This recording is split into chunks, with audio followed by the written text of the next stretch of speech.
आपका हमारे channel Rajiv classes में स्वागत है। हमें उम्मीद होगी कि आप सब अच्छे होंगे। आज हम लोग पढ़ेंगे संबंध एवं फलन कक्षा 12 का chapter number first. Chapter number first में क्या पढ़ेंगे? फलनों का संयोजन। एक्सरसाइज 1.1 1.2 हम लोगों ने पूरी तरह से हल कर चुका है, उसकी बेसिक थ्योरी भी पढ़ चुके हैं।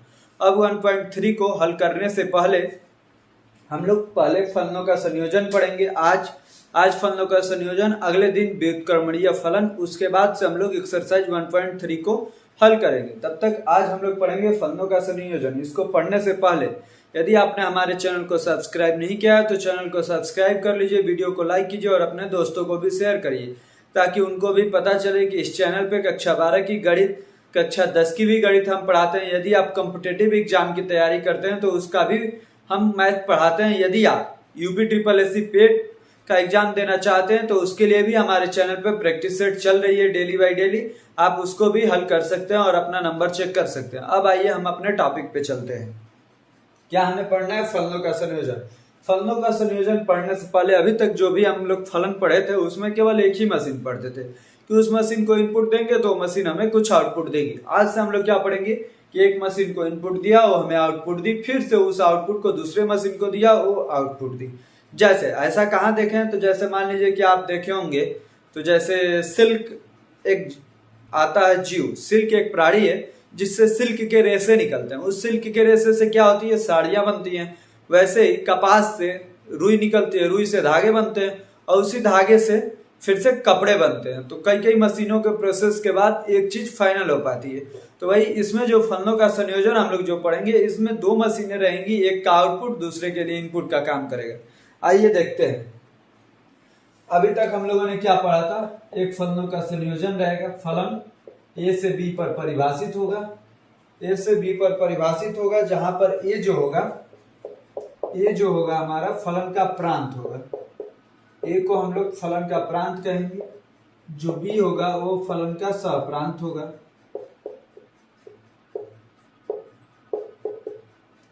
फलन का सहप्रांत होगा। अब देखिए, अब हम लोग दो मशीनों के बारे में पढ़ेंगे तो जो दूसरा होगा G, दूसरे को G से दिखाएंगे। ये किससे किस पर परिभाषित होगा? तो B से C पर परिभाषित होगा। जो B होगा वो G का प्रांत होगा, वह G का प्रांत होगा। जो C होगा यह G का सहप्रांत होगा। अब देखिए, जो फलन A से जो B पे परिभाषित है, इसका जो सहप्रांत होगा इसके लिए वही प्रांत का काम करेगा। ये भी जो इसके लिए सहप्रांत था वह इसी के लिए प्रांत का काम किया। तो कैसे? जैसे मान लीजिए कि एक मशीन लिए जो फलन वाली मशीन है, ऐसे ही एक और मशीन लिए जो G वाली मशीन है। इसको हम लोग कुछ इनपुट दिए, इनपुट के रूप में क्या दे रहे हैं? A। आउटपुट हमें क्या दे रहा है? B। यही B इसके लिए भी G के लिए इनपुट का काम कर रहा है और ये हमें वहां से आउटपुट में C दे रहा है। अब देखिए, जो A है यहाँ पर ये इनपुट है, उसके बाद से ये हमें आउटपुट में B दे रहा है, वही आउटपुट हमें इनपुट में बदल जा रहा है G के लिए। अब यहां से आउटपुट हमें क्या मिल रहा है? C। तो जो F का, ये पहले वाला प्रांत कहा जाता है, बाद वाला सहप्रांत। जो F फलन का सहप्रांत है, फलन F का, वही फलन G का प्रांत हो गया है। तो ये हमें ध्यान में रखना है। अब आइए हम लोग अपने टॉपिक पे चलते हैं। इसको परिभाषित कैसे करेंगे, कैसे लिखा जाता है, इतना तो आप जान गए कि जो F का प्रांत होगा वही G के लिए सहप्रांत का काम करेगा। अब देखिए इसको कैसे लिखेंगे। जो फलन है हमारा, जो फलन है यह कैसे जा रहा है? G पर। इसमें से पहली मशीन ये है, सेकेंडरी मशीन ये है, फर्स्ट मशीन या सेकेंडरी मशीन ये है। अब कोई कहेगा कि क्या सेकेंडरी मशीन में वही पदार्थ पहले डाल दिया जाए फिर फर्स्ट जो मशीन है उसमें डाला जाए? तो ऐसा हमेशा नहीं है कि जो सेकेंडरी में डाला जाएगा फर्स्ट में डाला जाएगा तो गलत हो जाएगा। कभी कभी सही भी हो जाता है, सेकेंडरी में डाल के भी हम फर्स्ट में ला सकते हैं, लेकिन ये ज्यादातर जगहों पे गलत ही होता, मतलब हर एक जगह ही फॉलो नहीं कर पाता। अब हम देखते हैं इसको। जैसे देखिए, फलन x लेते हैं, फलन x, या x कहां से आएगा? A से आएगा। फलन x के लिए x कहां से आएगा? तो A से आएगा। अब जो आएगा इससे जो निकलेगा gx में x कहां से आएगा? तो x हमारा B से आएगा। जी के लिए कौन सा इनपुट है बी, तो x कहां से आएगा हमारा बी से आएगा। और इसे जो मिक्स जो आउटपुट मिलता है उसे क्या कर सकते हैं, उसको हम GOF भी लिख सकते हैं, गॉफ, GOF भी लिख सकते हैं गॉफ। इसमें जो फलन x है, जो फलन x है ये कहां से आएगा, तो ये भी हमारा a से ही आएगा। फलन x जो है या जो फलन x है GOF लिखेंगे जी ऑफ, तो जब ऐसा लिखा जाएगा तो फलन x कहां से आएगा, b से आएगा। और इसमें जो फलन के पास जो x है यह x कहां से है, तो a से। जो टोटल fx है ये कहां से आया, b से। जो x है केवल वो हमारा a से आया। कैसे, तो इसको भी आगे उदाहरण के थ्रू समझ लेंगे कि ये चीज कैसे होती है। GOF जैसे ये जो आउटपुट आया है इसमें fx क्या है, ये वाला fx हमारे यहाँ से मिल गया, तो b fx कहां से आया, b से हम लोग लेंगे g के लिए। अब जो x है fx के पास वह x कहां से आया, तो वह हमारा आया है a से। अब इसको हम लोग एग्जाम्पल के थ्रू समझेंगे तो पूरे अच्छी तरीके से समझ में आ जाएगा कि ये सब संयोजन होता कैसे। आइए देखते हैं अब एग्जाम्पल के थ्रू। अब हम अपने इसके आगे देखते हैं, एग्जाम्पल एक लेते हैं जिसमें ए एक समुच्चय है जिसके पास कौन कौन से एलिमेंट है, तो 1 है, 2 है, 3 है, 4। ऐसे ही एक बी है समुच्चय जिसके पास कौन से एलिमेंट है, तो 1 है, 4 है, 9 है, 16।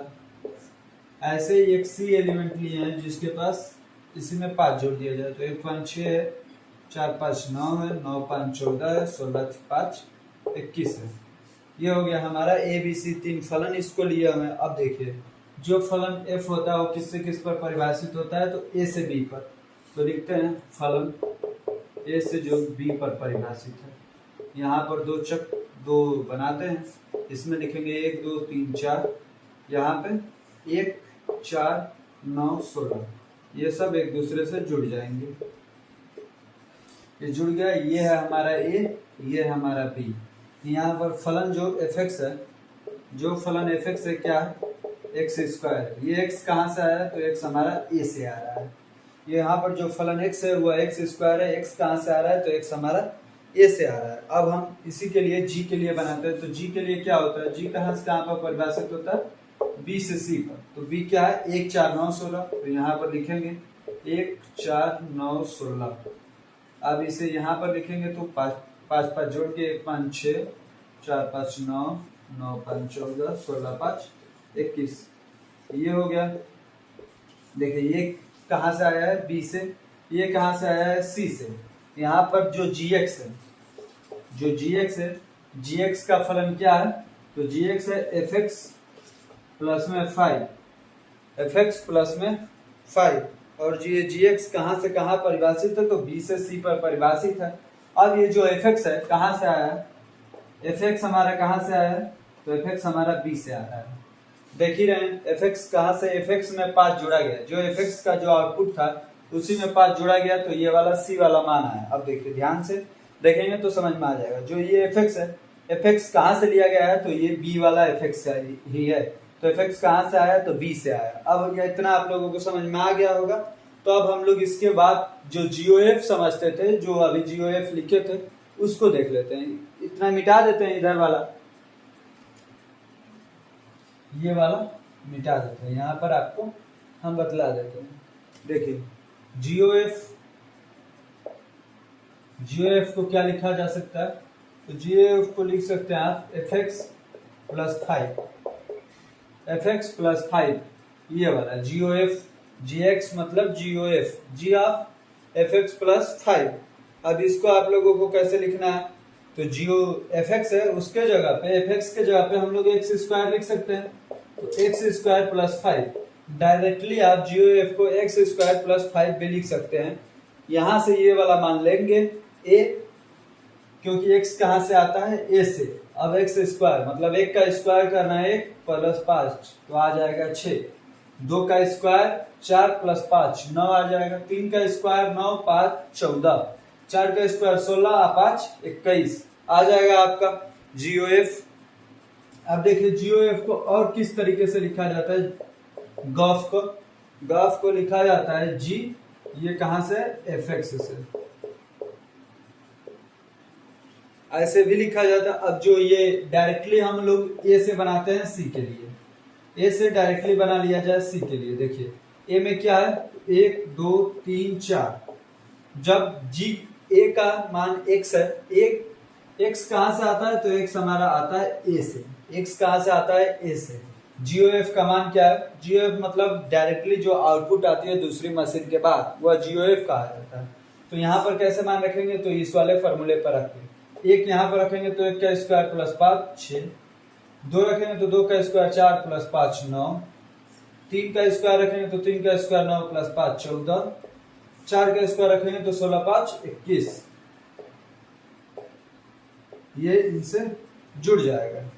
ऐसे जुड़ गया तो ये हो गया GOF। ये कहां से कहां पर परिभाषित है, GOF ये हमारा परिभाषित है ए से सी पर, डायरेक्टली परिभाषित है ए से सी पर। ये हमारा हो गया। अब देखिए इसके बाद वाला हम लोग देख लेते हैं, इसको मिटा के। हमें उम्मीद है कि इतना आप लोगों को समझ में आया होगा। GOF आप लोगों को समझ में आ गया ना। अब इसकी उल्टा हम लोग देख लेते हैं। जैसे अभी हम शुरू में बता रहे थे कि जैसे दूसरी मशीन को पहले आउटपुट दे दिया जाए, फिर उसके द्वारा दूसरे मशीन को पहले इनपुट दिया जाए, उससे जो आउटपुट निकले वो पहली मशीन को दिया जाए। तो GOF तो देख लिए। अब FOG देख लेते हैं। F वाले फलन OG, F। अब गॉफ देख लिया, फॉग देख लेते हैं। आइए देखते हैं। अब हम लोग देख लेते हैं उसके आगे। देखिए GOF देखे थे, अब देख लेते हैं FOG। FOG का देख लेते हैं कि क्या ये सही होता है। इसमें ए से सी पर ये भी परिभाषित होगा, लेकिन सबसे पहले हमने पहली मशीन को इनपुट दे देंगे। देखिए इसमें कैसे लिखना है, तो इसमें हमारा पहले आ जाएगा FOG। फॉग को कैसे लिखना है, तो फॉग को हमें लिखना है, यहां पर आएगा GX,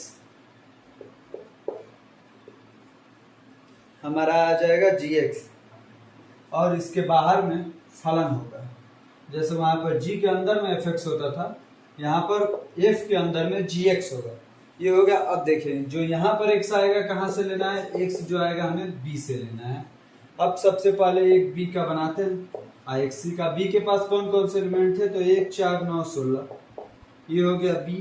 अब इससे परिभाषित हो रहा है C पर, B से C पर जा रहा है। C का क्या क्या था, तो 6 था, 9 था, 14 था, 21 था। ये था B से C पर। ये क्या है, G वाला है जो B से C पर परिभाषित है। इसके बाद से हमें फलन F के बारे में देखना है, जिसमें ये BC हो गया ना, यहाँ पर A है और B है, यहाँ भी 2 चक्र बनाना है। ये जो A से B है ये किस पे परिभाषित है, तो फलन के लिए परिभाषित है, A से B पर। A के पास एलिमेंट कौन से थे, तो 1 2 3 4। B के पास कौन से एलिमेंट थे, तो 1 4 9 16। B के पास ये वाले एलिमेंट थे, A के पास ये वाले एलिमेंट। ये है A, ये है B, ये है B, ये है C। इतना आप लोगों ने देख लिया। अब देखिए यहाँ पर क्या करना है, सबसे पहले फलन GX जो है उसको लिख लेना है, उसके बाद से भेजना है। देखिए फलन GX हम लोग लिख लेते हैं, फलन GX। फलन GX का मान कितना आता है, जब x बराबर 1 रखा जाता है। जब x बराबर 1 रखेंगे तो x बराबर जब 1 रखेंगे तो 1 5 6 आ जाता है। अब इसमें देखेंगे कि जो फलन है A, उसमें 6 आ रहा है कि नहीं आ रहा है, तो फलन में हमारा 6 है ही नहीं, तो फलन में ये अपरिभाषित हो जाएगा। कैसे लिखेंगे, फलन यहाँ पर लिखेंगे G, x के जगह पे यहाँ से लिए हैं 1, तो ये फलन क्या दे रहा है, फलन में 6 दे रहा है, जो कि हमारा फलन के पास है ही नहीं, परिभाषित नहीं हो पा रहा है। वैसे ही जब x बराबर 2 देंगे, x बराबर 2 नहीं, x बराबर 1 दे लिए, अब 4 देंगे। x बराबर 4 देंगे तो जो फलन है हमारा यहाँ पे हो जाएगा G, यहाँ पे हो जाएगा 4। अब जब फलन 4 दे रहे हैं तो क्या मिल रहा है, 9, तो यहाँ पे लिखेंगे फलन 9, जो कि फलन में 9 है ही नहीं। जो फलन का A है उसमें 9 नहीं है, तो फलन ये भी गलत हो गया। अब देखिए जब x इक्वल टू 4 तो दे लिए, तो अब 9 देना है हमें। तो ये फलन क्यों 9 ही दे रहे हैं, क्योंकि x कहाँ से आ रहा है, b से आ रहा है, इसीलिए x का मान b से हम लोग ले रहे हैं। अब देखिए फलन यहाँ पे देंगे G 9,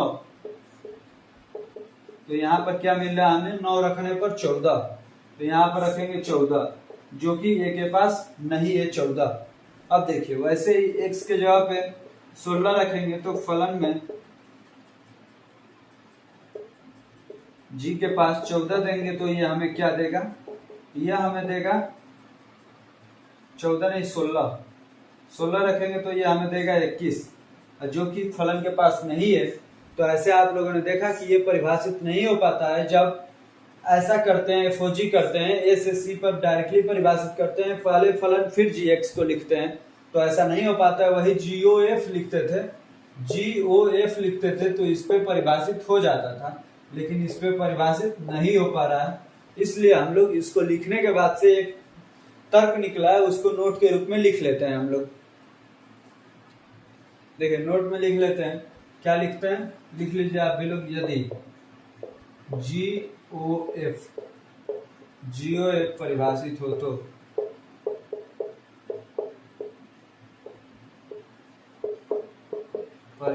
तो जरूरी हो तो यह जरूरी नहीं है कि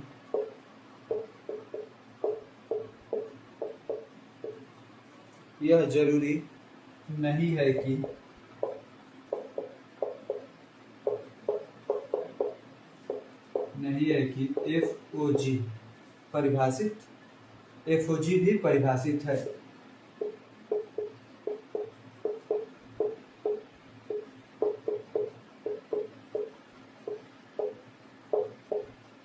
अभी आप लोगों ने सवाल में देखा था कि जीओएफ परिभाषित हो गया था, लेकिन एफओजी परिभाषित नहीं हो पाया था। तो इसी को नोट में लिख लेते हैं कि यदि जीओएफ परिभाषित हो तो यह जरूरी नहीं है कि एफओजी भी परिभाषित होगा ही।